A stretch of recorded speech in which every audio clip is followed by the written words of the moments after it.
다른 그 전에 약간 거의 비슷한 개념은 이제 래핑이 아니고 페인팅으로 들어간 작품이 하나 있거든요. 그러니까 2008년도에 한번 보여준 작업인데 데칼코마니까 페인트 데칼코마니, 스토로 데칼코마니라는 작품인데 그 작품은 어디서 있냐면은 광주에 그 5.18의 상징인 전남도청사 있잖아요.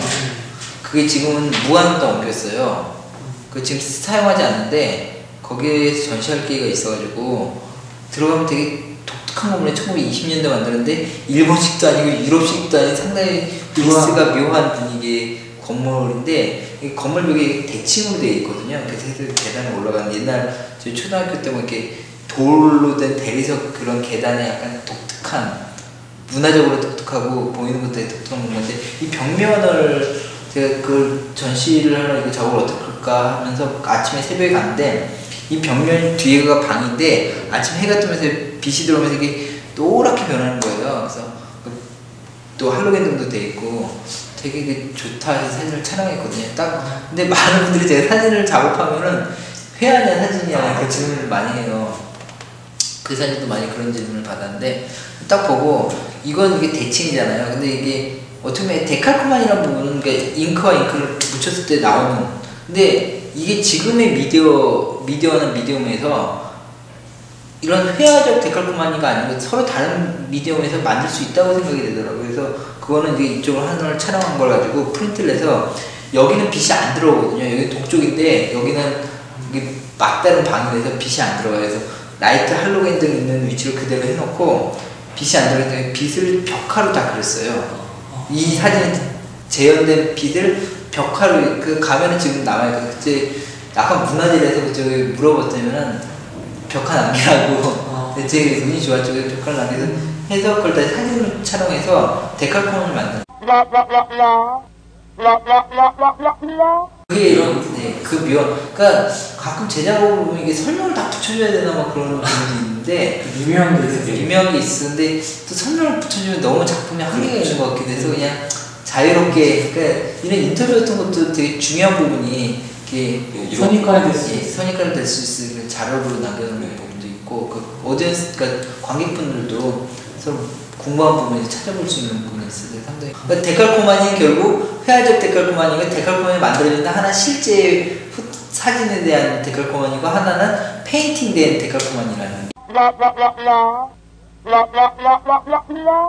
그러니까 제가 설치 개념이 약간 들어오는데 제가 말씀드렸잖아요. 그 전남도청 그 전남도청 올라가는 계단이거든요. 근데 그게 원래 광주에 있었는데 예전에 그 정부의 뭐 이런 그것 때문에 이게 무안으로 옮기는 과정에서 많은 사람들이 이 전남도청사가 문화재 지정이냐 뭐 어떻게 되느냐 계속 논란이 되지만 이게 움직였어요. 움직이고 모든 사람들이 지금 무안에서 일을 하고 있는데 그 당시 일할 당시에 무안으로 가는 게 발표가 나고 사람들이 새로운 건물을 가서 동경이 있잖아요. 그러니까 그 원래 공무원 쪽에 관청에서의 프레임은 철제 프레임 두 건물을 이렇게 하잖아요. 거기에 새로 이사가는 무안의 사진이 딱 붙어 있더라고요. 근데 제가 전시하러 딱 갔는데 되게 재밌어요. 왜냐면은 사진은 현재를 담지만은 그 현재는 아니거든요. 과거거든요. 근데 딱 걸려있는 사진을 봤더니 당시 현재의 입장에서 미래였지만 지금에서는 그게 현재이자 과거의 기억으로 남아있는 공간이잖아요.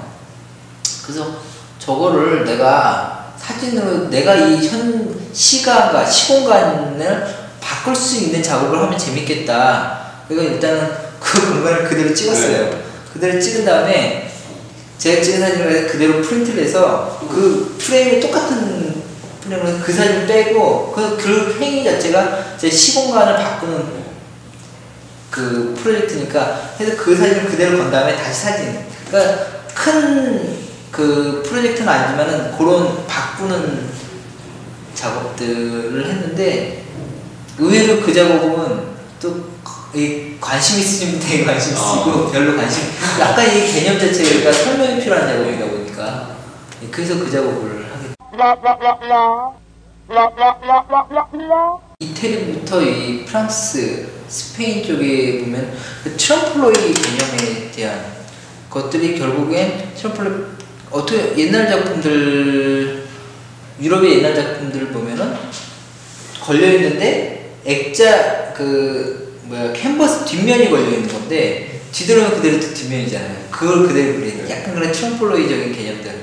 그게 결국 벽화의 전통으로 남아 있는 반면에 아시아의 벽화들은 일단 그런 트럼폴로이보다는 뭐의 재현에 대한 이야기들이 더 강하지 않을까. 근데 그것도 이제 문화적으로 많이 서로 이렇게 교류하고 충돌되고 반동됨으로 인해 가지고 그런 부분도 서로 영향받는 부분이 아닐까. 그렇다고 해서 유럽의 벽화들이 다 트럼폴로이나 이런 개념이다 그건 아니고 서로 또 이게 그런 전통이 있는 반면에 서로 다른 부분도 있고. 개인적으로도 뭐 사연이 있긴 한데 남대문을 딱 보는 순간 남대문의 그 히스토리가 있잖아요. 어떻게 보면 되게 정책적인 부분이 문제점일 수도 있지만은 어떻게 총체적인 문제점일 수도 있고 서로의 복합되면서 결국은 불거나오는 문제인데 일단 그걸 둘째치고 어느 날 딱 갔는데 가리막이 딱 있는 거예요. 정말 슬픈 허상이 딱 서 있는데 그게 딱 보자마자 제 느낌이 이게 제목 자체가 그 남대문을 작업한 제목이 플라스틱 서저리거든요.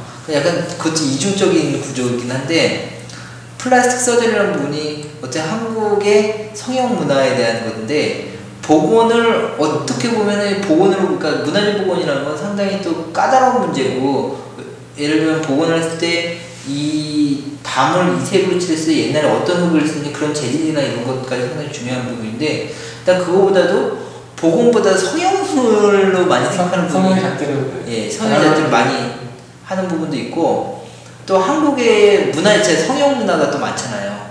강남의 성형 문화나 이게 결국 한국 사회를 보는 또 다른 면이지 않을까. 자체에서.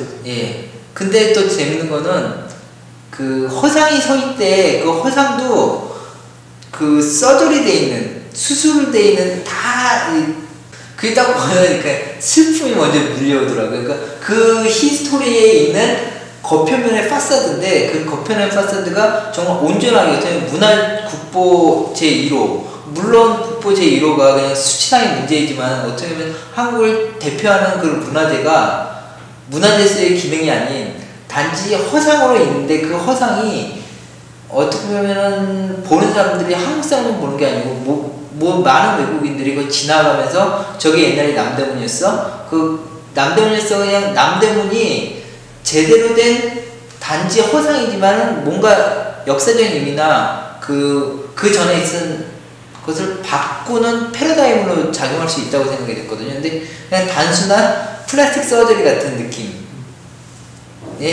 자꾸 딱 보고 그런 부분에서 되게 또 개인적으로 관심이 가는 부분이었고요. 그 제목 자체도 한참 고민을 하다가 어느 신문을 보니까 갑자기 한국의 성형 수술 쫙 해서 기사 나왔는데 이거 재밌네 라는 생각이 딱 들더라고요. 결국 그 문화재도 결국 복원이지 그렇게 성형은 아니라고 생각이 되거든요. 그러니까 그런 논의도 많이 지금 이루어지는 시점들인데 그런 부분. 그래서 지금 전시장 보시면은 모든 작품이 다 액자인데 그 작품을 보면은 플라스틱 디아색으로 들어가는 이유가 있어요. 그러니까 작업에서도 미묘한 부분이 중요하기 때문에 제목도 상당히 제일 힘든 게 작업하는 것보다 제목 짓는 게 너무 힘들어요. 맞아요, 그럴 수 있어요.